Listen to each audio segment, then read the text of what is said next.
대통령은 수혜 대책과 관련해서 이권 카르텔을 이야기하고 있습니다. 시민단체나 이런 쪽을 이야기하는 것이죠.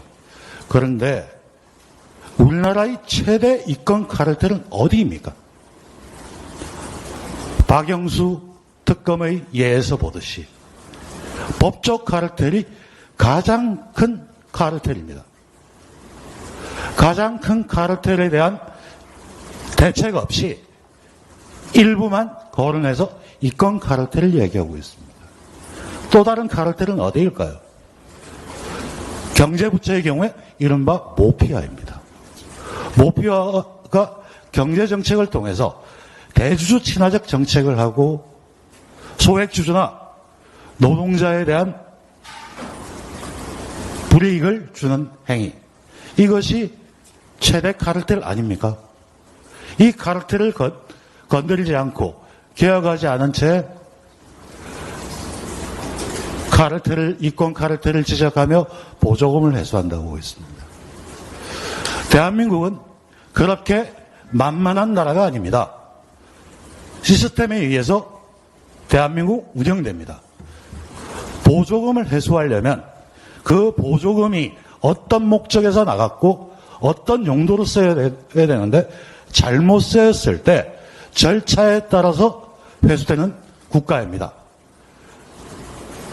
장관이나 대통령의 말 한마디에 의해서 좌지우지 될 수 없는 나라입니다.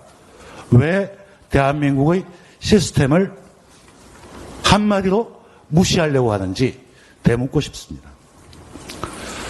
최근 법무부 장관은 삼성물산 제일모직 합병 과정에 있어서 엘리엇에 대한 국제 투자자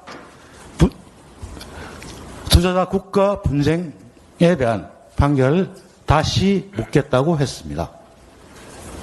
그런데 그 과정에서 법무부 장관은 실제 이 내용은 관할권의 문제이고 영국 법원의 관할이 잘못되었다는 이야기를 하는 것입니다.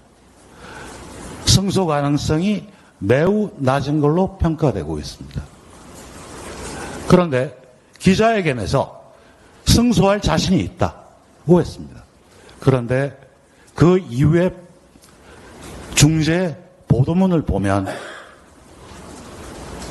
그 보도문에서 우리 정부가 주장했던 내용들은 다 배척되었습니다. 다시 주장하려면 그 배척될 사유를 뒤엎을 수 있는 내용을 제시해야 될 겁니다. 그러나 그런 내용은 전혀 제시도 되지 않았습니다. 심지어는 미국 정부의 의견서가 우리 정부의 의견서를 지지하고 있다고 주장을 했습니다. 그러나 중재 보도문을 결과문을 보면 미국 정부는 당연히 자신의 관할권에 있는 투자자 엘리엇의 견해를 지지하고 있었습니다. 중재문의 일부를 그것도 편향적으로 해서 소송을 제기하고 하겠다는 겁니다. 이로 인한 국고 낭비는 어떻게 할 건지, 법률적인 책임은 어떻게 할 건지를 해야 될 것입니다.